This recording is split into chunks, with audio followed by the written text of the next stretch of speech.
Hey everyone, this is Bobby Warren with playingwithpizza.com. So, um, as if you've been watching this video for a while, you know New York style pizza is my favorite. So, probably a couple of months, maybe even 3 months ago, um, that top video appeared in my YouTube feed. Right, New York style dough. How to make New York style pizza dough with Matt, and I'm not even going to pronounce his last name. And so so I wanted to do a reaction video because quite frankly, I watched it and I was mad, right? And so time passed, I didn't do my video, but I was still mad about that video. And I wanted to do a reaction, but it was gone. I really didn't know what the video was. So probably a couple of weeks ago, this thing pops back up in my feed. And so I hit play. So it's going to go in my history and I can do a reaction video. And now I can do a reaction video. So I remember why I got mad, but I really don't remember everything in the video, right? And why I got mad will become apparent as we watch. But if you don't want to watch me getting mad in my mild manner style, uh, I understand if if you just want to skip this and move on to another video. Quite understandable. But, our thumbnails, for YouTube creators, our thumbnails, present a message. They convey a message uh, to people searching for videos or looking for videos to watch. So I saw that and I immediately knew I wanted to watch it, right? Because, if you've seen any of my earlier videos, you know that stretching was my biggest problem, right? So I saw that dough and I was like, yeah, buddy, let's go. And so look at thumbnails, right? Charlie Anderson, how to make a real New York slice at home. And he doesn't show a whole pizza, he shows a slice, right? Conveying a message. Adam Ragusia, New York style pizza version 2.0. He's telling you how to make a pizza. He shows a pizza, not a slice, right? So anyway, like I said, I know why I got mad at this video, but I don't really remember I don't really remember all of the content. So this is going to be close to a true reaction video because, like I said, I do not remember it. I just know why I didn't like it. Pizza dough can be intimidating, folks. Hey, I'm there with you. I used to be the same way. However, I've been making this dough for about 4 months now, and I've been crushing it every time, and I have no doubt you will crush it too. All right, so this is very promising because even though been making pizza for years, I was having trouble stretching my dough. It didn't matter what kind of flour I was using. If I was letting it go, a direct dough using the same day, letting it ferment overnight, letting it ferment, in the fridge 2, 3 days. I always had a tough time. The pizza never really stretched as far as it should, and it was always a little bit thicker. Look at some of the comments in my earlier videos, and you'll see what I'm talking about. All right, but this is promising. We're going to nail this dough. And he's confident we're going to do it. Let's go, baby. I'm going to show you how I make my dough recipe, so get ready for this pizza party episode. We're going to make some New York style pizza dough with Hussey. Let's do it, baby.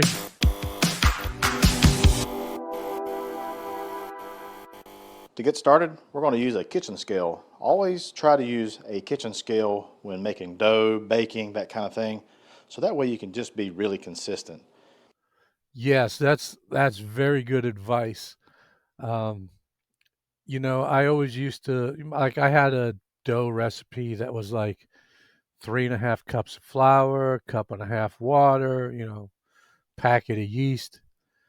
You gotta weigh everything. You gotta weigh everything.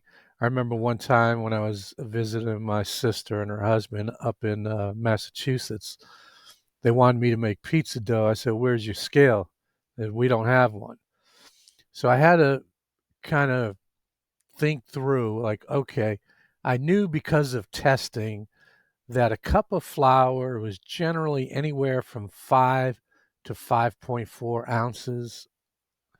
So I was trying my best to get at a hydration level. I like 60% hydration. But yep, Matt's got us on the right track here. Weigh everything. We're just going to start measuring out our ingredients. So one thing you want to make sure is whenever you put your holding device for your ingredients, make sure you clear that out, start out from zero. We're first going to measure out 487 grams of Tipo 00 flour. This is some extra fine flour. Feel free to use bread flour or whatever flour you like. All right, next we're going to add our yeast. And what we're going to do is going to measure our yeast, then our salt, and then we're going to pour the water in on top of that. We want about 2.8 grams of yeast. I do recommend getting a kitchen scale, not like the one I have here, that has another digit so that you can do more precise measurements, but this will be just fine. And to the yeast, we're going to add our salt. We're going to do 7.5 grams of salt. Now, Now I know people talk about don't mix the yeast with the salt. Salt's going to kill the yeast. I've done it both ways, and it's never been an issue.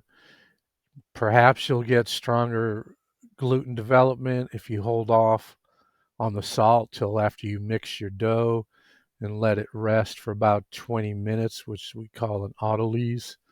Um, but if you're making it at home, there's nothing wrong with mixing um, yeast and salt. Now, don't at me. My channel is playing with pizza, so we play around with pizza. I'm not trying to get some certification for a true Neapolitan pizza. I'm just trying to make a good pizza at home, similar to what you get in New York, because that's what I ate growing up in Boston at pizzerias like Bianchi's in Revere or Pizzeria Regina in the North End of Faneuil Hall. All right. to this mixture, we're going to add our water. 307 grams of water. And you want to make sure the water is 110 to 105 degrees. Yeah, probably a little bit too warm for my liking. I just use water out of the tap. I don't care if it's cold. I don't care if it's hot. I don't take the temperature of my dough when it's finished. I wouldn't go that hot on the water because that could potentially kill the yeast. Now, to this mixture, we're going to add a little bit of honey. All right, these are not Montreal bagels. This is a pizza dough.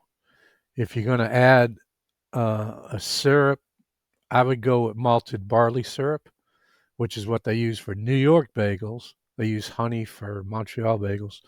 I would go with malted barley syrup or uh, or just regular sugar. However, Bojo's, the originator of Colorado style pizza, they put honey in their dough and they put honey on the table so you can put it on their braided crust, their thick braided crust. All right, let's go. Basically, you want to add the same amount of honey as salt, about 7.4 grams. Just like to give this a nice mix around. Now, to make this dough, I'm going to use my KitchenAid mixer for this. All right, to the bowl, we want to add our water, salt, honey, and yeast mixture to the bowl. And then what I like to do is just kind of mix everything about. All right, now we're going to add our flour to the bowl, and we're just going to let this mix on slow until everything's just kind of picked up. It's going to take about 2 minutes. So that's a pretty good idea right there. Um, I do put the water in first. I put the water, salt, yeast. If I'm using sugar, sugar. If I'm using malted barley syrup, and oil. Uh, he's going to do the oil later. It looks like he's doing it right now. Now, I'm an Italian who doesn't like olive oil, so I use vegetable oil, canola oil, corn oil, whatever's in the cabinet. Like my mom used to buy the olive oil in those gallon tins with the plastic spout that you pull out, push back in when you're done. I'm just never a big fan of olive oil. All right, one thing I forgot to tell you, you need about 4.6 grams of extra virgin olive oil. Very good extra virgin olive oil. All right, as you can see, the flour has been picked up in the bowl. Now, still at low speed, we're going to drizzle in our olive oil. I just like to bring it in to the sides. You can see it really speeds up at that point. We're going to let that go for about 2 minutes. All right, after the 2 minutes, now it's time to increase the speed to about a medium speed. We're going to let that go for about 8 minutes. Now, I saw on one of the pizza groups on Facebook that KitchenAid is saying, um, do not go higher than like 2 when making dough. And I was saying that, I got a KitchenAid that's like 25 years old, and I've had no problems with it whatsoever. And what they told me was that Hobart used to make KitchenAid mixers years ago, and now somebody else is doing it, and the quality is not what it used to be. That's just what I heard. I can neither confirm nor deny. I just know I've not had an issue no matter what speed I'm going at. But if you have a newer KitchenAid, be careful of going up to medium speed. So after about 5 to 6 minutes, I like to take the dough off the hook as it kind of sticks to it and runs up the hook. I like to take it off and just reset it and just finish it out for the next like 2 minutes. That's another good idea. I do that as well. But what I'll do is I'll start like I don't have a tilt head. I have a bowl lift style, right? So I lower the bowl, take the dough off the dough hook, and then I'll start the dough hook. I do it on 2, and once when I start it, it's on 1. When all the flour and water and everything comes together, and we have the basic dough starting to form, then I'll move it to 2, and I'll go 10 minutes from there on the kneading. And I will, like he does, stops it. I lower the bowl, take the dough off, but I start the dough hook before I lift the bowl up. And probably about a little more than half the time, that kind of solves the problem of the dough creeping all the way up the dough hook. Because, when that dough gets to the top of the hook, it's not really uh, going through any kneading process.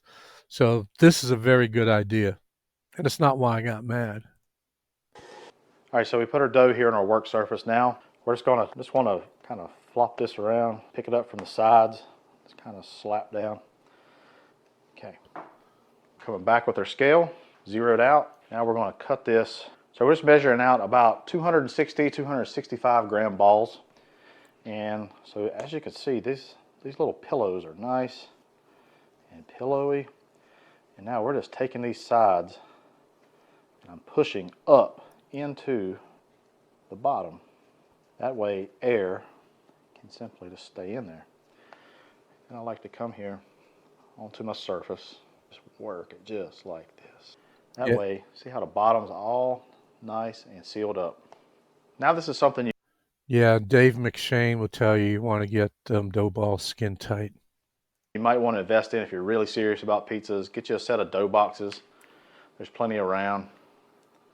I like to add a little bit of flour. And I like to take my dough balls and just kind of situate them. So what I do is if I'm making a round pizza, I have like these 8-cup plastic containers. So if I'm making a round pizza, I spray it with nonstick spray, and I put the dough balls that, remember, the skin tight, and because you want that tension on the surface, I put them in the round ones. If I'm going to make um, rectangular or square pizza, because my friend Luann gave me some little pans from Little Caesars, and they're square, uh, so they make really good pan pizzas. So if I'm going to use square, or let me say that again, if I'm going to make a rectangular or square pizza, it goes in a square container because that way the dough is kind of preformed a little bit Um, for home use, that dough container might be a little overkill, and there's really a lot of flour in there, and that can absorb some of the moisture.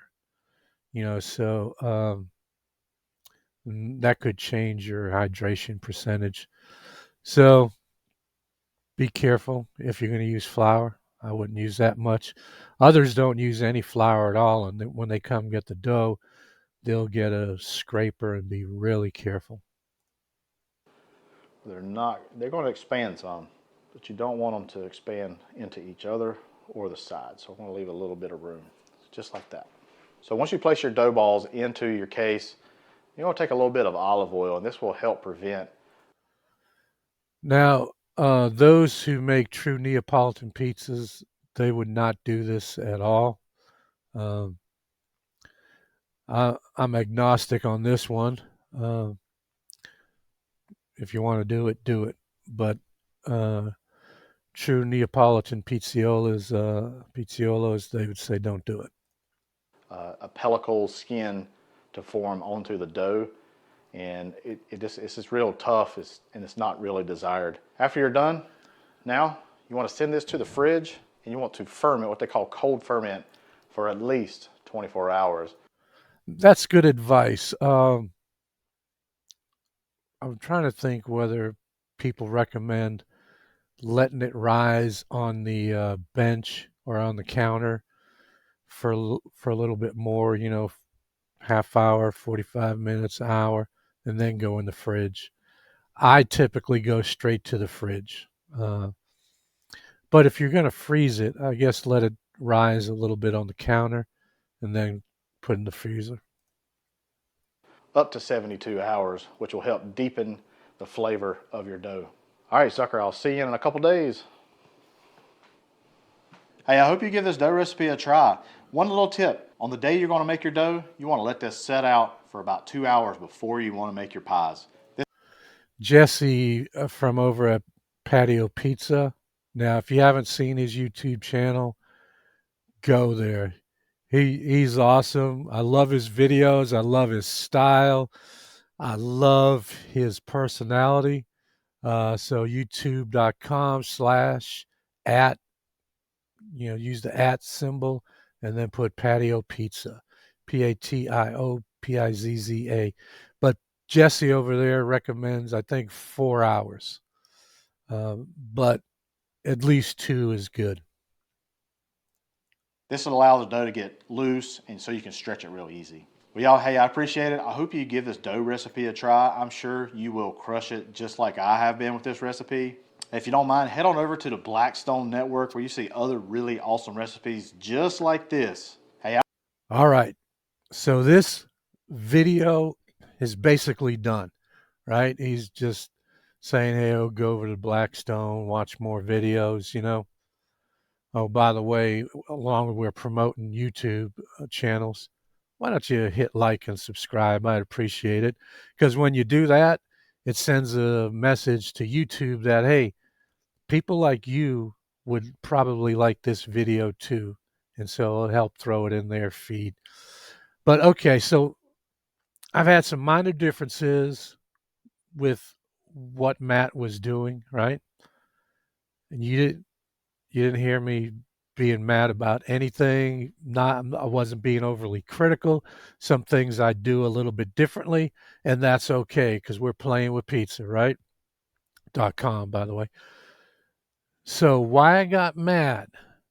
Do you remember the thumbnail? What was he doing? He's the photo of him stretching this dough, opening this dough up, right? And that's what I wanted to learn from this video, how to make a dough that I could stretch easily and open up easily so I can make a 16-ounce New York pizza with no problem. So what was promised in the thumbnail, right? It showed him opening up that dough, and that dough looked beautiful.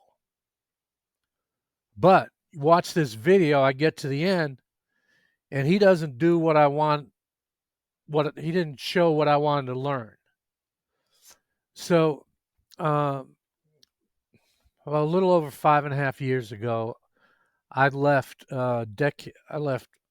I don't know, about a 2 decade career in the journalism industry. I was an award winning journalist. I'm not tooting my own horn, but I know a little thing about writing, about signaling to readers what a story is about. In a newspaper story, that first paragraph is called the lead, and you want to give your readers an indication of what they can expect to find throughout the rest of the story. That thumbnail sort of acts like the lead. It tips you off what you can expect to find out in the video. And I wanted to find out about stretching and opening up dough, and I didn't find it, and that's why I was mad. So Matt, I don't know if you choose the thumbnail, somebody else does that, but hey, let's be a little bit more consistent. But the rest of the video was awesome. Thank you so much for taking the time to teach us more about pizza.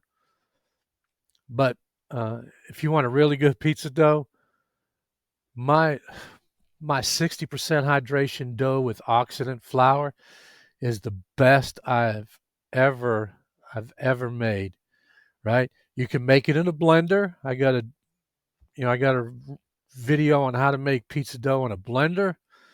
You can make it in a stand mixer. It is just awesome.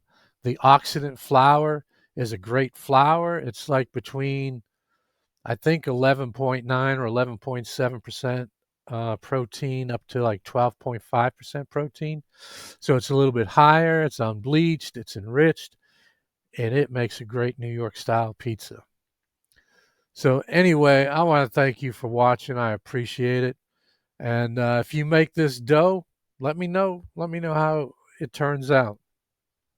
I never made the dough because he didn't tell me how to stretch it. That's what I wanted to learn.